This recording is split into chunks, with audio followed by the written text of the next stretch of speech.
ئەگە لە بابەت تۆڕە بیستوندی بخۆی برێ هەتا 5-6 مانجکەش حەز ناکەم بیبینم. مامۆستا یعنی تووڕەبوونەکەش خەتای بوو، خەتای من نەبوو، بەس چونکە ئەمن سوندم خوارد لەبەر هەندێک گوتم زان گونەحبار نابم. نازانم ئەمانە نیشانەی قیامەتە، یعنی ئەمە نیشانەی قیامەتە تۆ بڵێ من قسە لەگەڵ باوکمان ناکەم. قسە بۆچی لەگەڵ باوکتان ناکەی؟ کچە شرینەکەم، یعنی ئەمە هەمومان بە باوکمانەوە پیاوین. ئەگەر باوکمان نەبی ئێمە کێین؟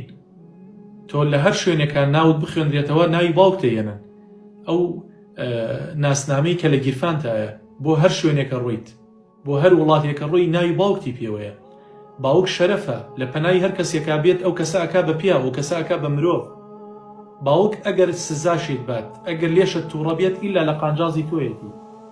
هیچ باوکێک، باوکی عاقڵ ئەڵێن، باوکێک کە ئینسان یعنی چی پێڵێن دیندار بێ، خواناز بێ، یعنی ویژدانی باوکایەتی هەبێ، قەت لە خۆیەوە کچ و کوڕی خۆی عەزیەت نادات.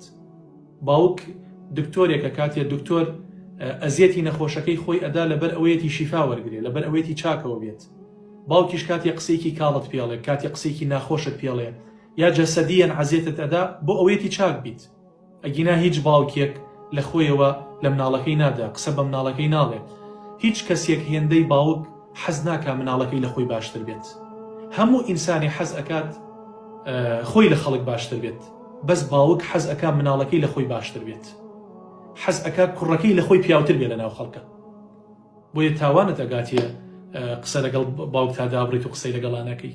ئەبێ قاچی باوکت بگریت و ماچی بکەیت. چۆن دەسی مناڵەکە و ماچەکەیت، ئەبێت دەقات قاچی باوکت ماچکەیت و دەسی باوکت ماچکەیت.